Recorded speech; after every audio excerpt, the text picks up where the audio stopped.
สบายดีพ่อแม่พี่น้องปองไปเมื่อสักครู่สุกคนมื้อนี้กะมากับบรรยากาศแบบ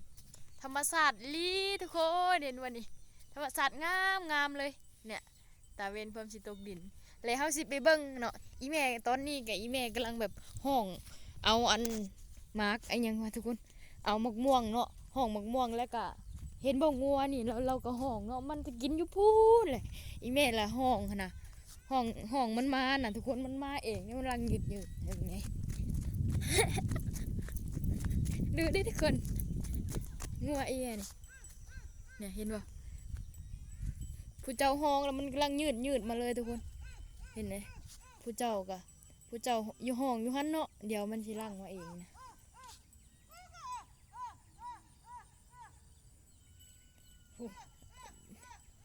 ไม่ต้องไปไล่ให้มันยากมันลั่งมาเองเฮ้ยโอ้แลนมาแล้วทุกคนเห็นป่ะงัวขาวอยู่ผมแลนดิ้งมาเลยอ๋อ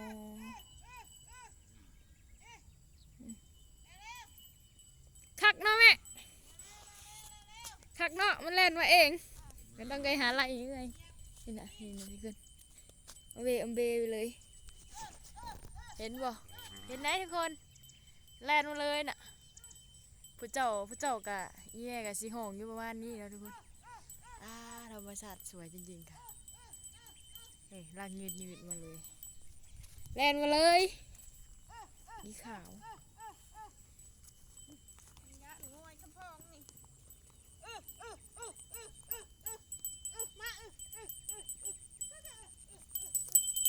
มันหาซนตะมูเลยยานเนี่ยเอามะม่วงมากิน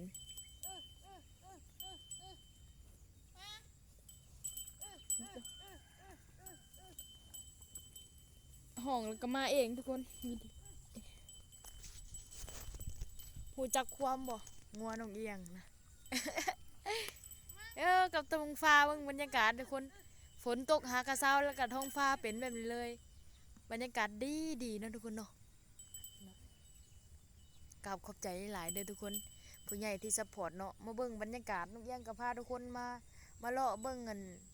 บรรยากาศแบบย่ำแรงๆทุกคนยามค่ำๆมานะเดี๋ยวนี้ก็แบบฝนตกลิ้นแล้วสินะทุกคนก็เลยพาทุกคนแม่ก็ผูกงัว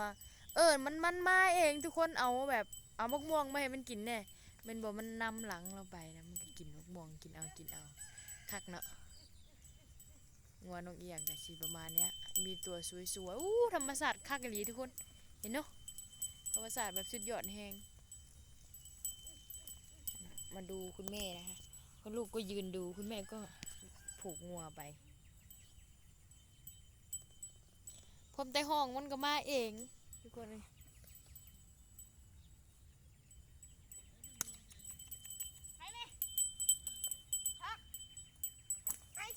1 2 3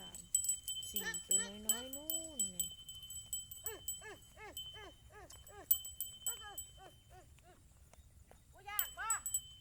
ยังงัวตัวหนึ่งเห็น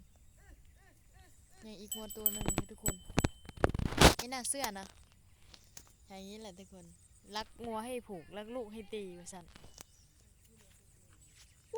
หลังยืนยังหลังยืนผุนกรุบอยู่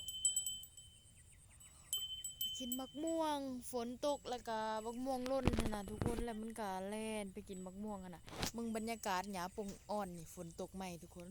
ดูบ้านที่เลี้ยงสวยจังเลยเอาไปทางไหนรักงัวตัวนี้ไม่รู้นะคะทุกคนน้องเอียงกะกราบขอบใจ FC หลายๆที่มาเบิ่งแล้วก็มาให้กำลังใจเนาะมื้อนี้ก็เอาบรรยากาศแบบท้องฟ้าตะเวนความสิตกดินนี่ทุกคนมาให้เบิ่งแล้วก็ผูกงัวผูกควายเนาะเฮายังบ่ได้ผูกดอกอีแม่ผูกแล้วก็วิธีเอิ้นงัวแบบว่าเอิ้นแล้วมันลั่งมาเองนะทุกคนบ่ต้องจำเป็นต้องไปหาไล่แบบเฮาเอาอีหยังเอาแนวกินนี่มันกินนะทุกคนเอาแบบมะม่วงก็ยังหรือว่าเกลือเนาะบางคนแต่นกเอียงสิบ่ใส่เกลือให้มันกินเนาะเพราะว่ายันมันถือกันให้นาแหละเขาสิบ่งามสินะทุกคนกราบขอบคุณผู้ใหญ่ใจดีทุกคนเด้อที่มาส่งกำลังใจให้นกเอียงบ๊ายบายกบกระห้องเลยทุกคน